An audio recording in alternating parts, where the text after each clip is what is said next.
Hi, I'm going to read a story from a young woman that I have met, an ex-student of Chrism Mitchell, and it's really hard to read this story.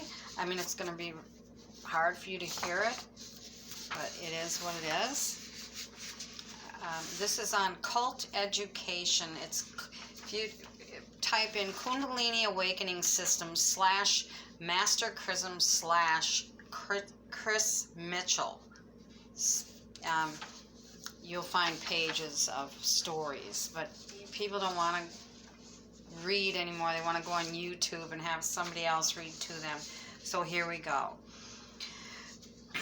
Published in 2012. I am also an ex-student of Chrism. I was part of his group for about 3 years and met him in person 3 times as well.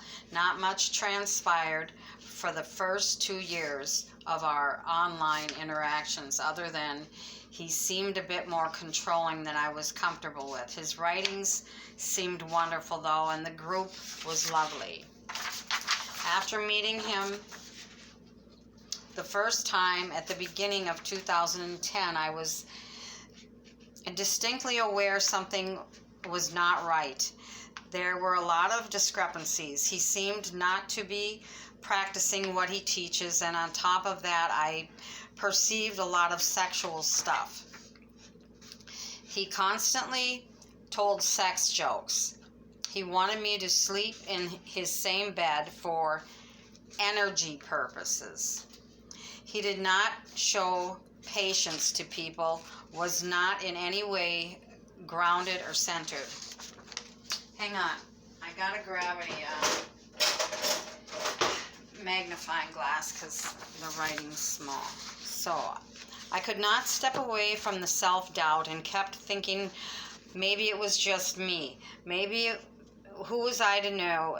He always tells you get what you get what you need. I knew teacher-student relationships were confusing, supposed to be that way, so I could not find in me to trust my gut and say, okay, this is not right.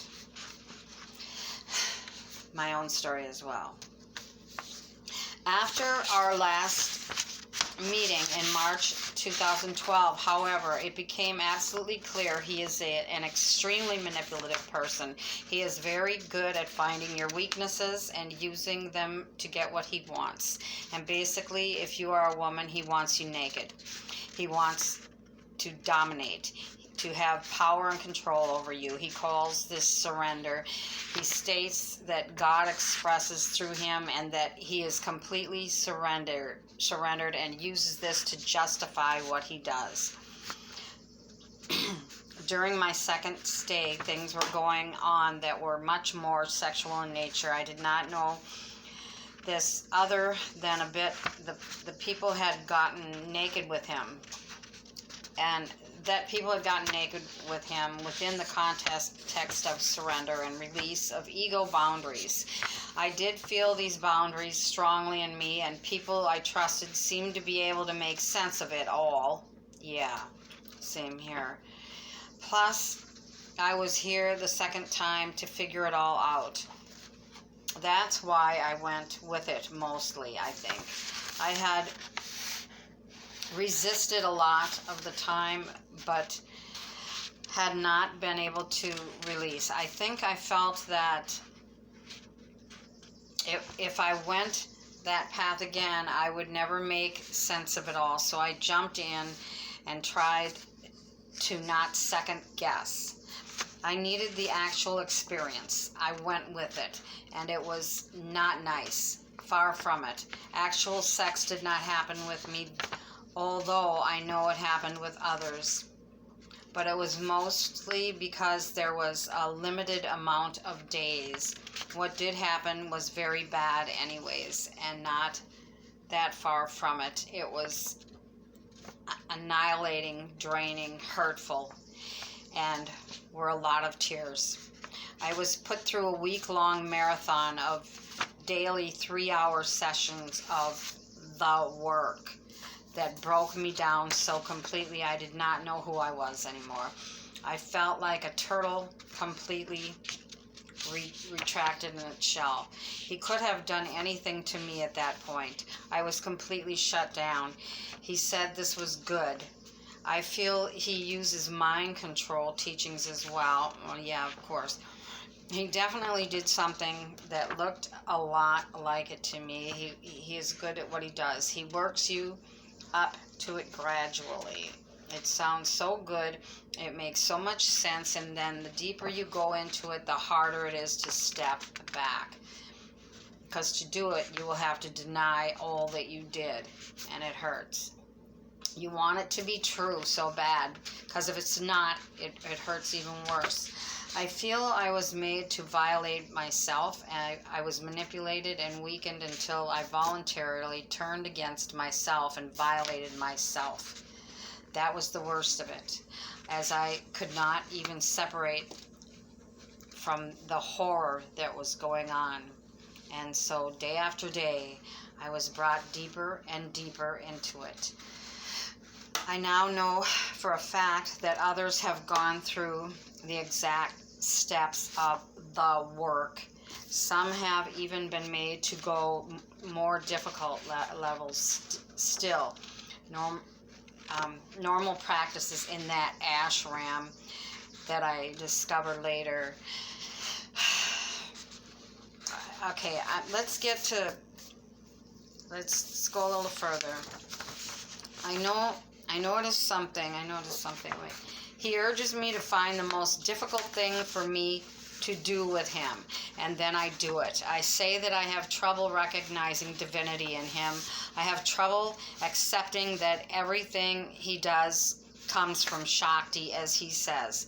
I am also aware of some students working with nudity, and part of my surrendering is accepting that he does that and that it is God directing this, accepting that he is nasty to other people that I love, and that comes from divinity, accepting that if I don't like it, it is because I do not understand. So we go into his trailer in the backyard, and of my own initiative, I sit before him and just gaze into his eyes and look for God there. I overcome my resistance, my ego block against looking at him in the eyes, and I feel the divinity. My energy reacts. I am immediately infused. My sight opens, and I do see. He does not fully realize what I'm doing, but it is okay. I am half bliss, but also a bit scared, and I know what it feels like to let go to that. I know I cannot function in that state, so I hold back a little. When I tell him, so on the second day, he prompts me to vocalize my surrender.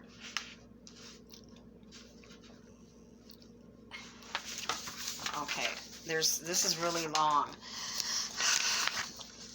The second day, towards the end, he says, Shakti is giving to him to do the zone work on me. So we do it. After a few robotic orders like the ones described above, he has me lie on my back, and he says more or less, see yourself at the top of a staircase looking down. See the stairs going down the stairs. You get to a landing and you see a mirror. Look at the mirror. Now reach behind the mirror. Closet with hangers. Remove the articles. Blah blah blah. So this is some hypnotism type of work, and I'm gonna go on because this is long. Right. At this time now, from the second day on, more and more, there is continual repetitive of the vocal surrender, of vocally surrendering to him, a sort of stream of consciousness of all and the area, and comes up as to be surrender. My life, my ego, my intentions, my body, my mind, my emotions, my thoughts, my work, my home, my experiences. One by one, what my family is to me, what my future, my path, is having her surrender. He's having her repeat this over and over and over and over and over again. I am the one choosing to surrender, and I get the surrender concept. I feel it in me. It is to God, and I mean it, and I mean every word. But Chrism requires the wording to be, I surrender to my master, Chrism. And that's exactly the truth. That's what he did to me as well. And I struggle with that. I am surrendering to God through Chrism, not to Chrism. I feel the distinction because becoming blurry, and I cannot blend the two in as one. The divine, the human. Okay, so now the vocal surrender. Let's go. So now he puts me in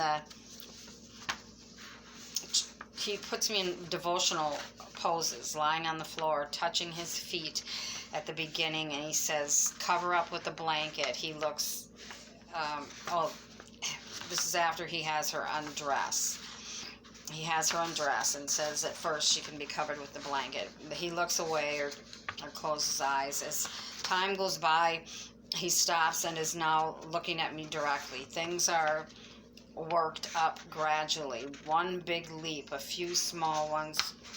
Okay, he puts me in tricotta pose position, kneeling with my butt in the air and my head at his feet, repeating constantly my surrenders to him, not to God, but to him.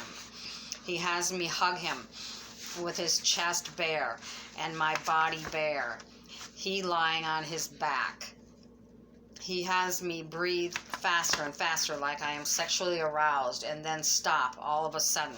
I am constantly repeating my surrender, and I am exhausted, so exhausted, crying off and on, protesting, and then complying.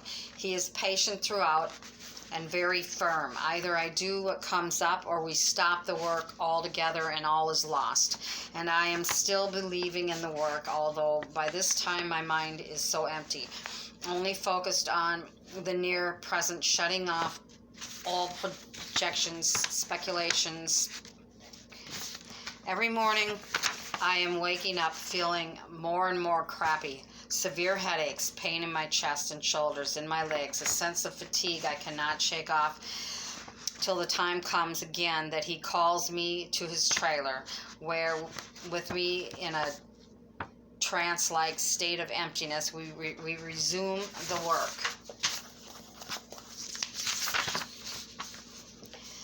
From the third day onward, my hardest thing is to love him. I have never been able to accept the moments of oneness.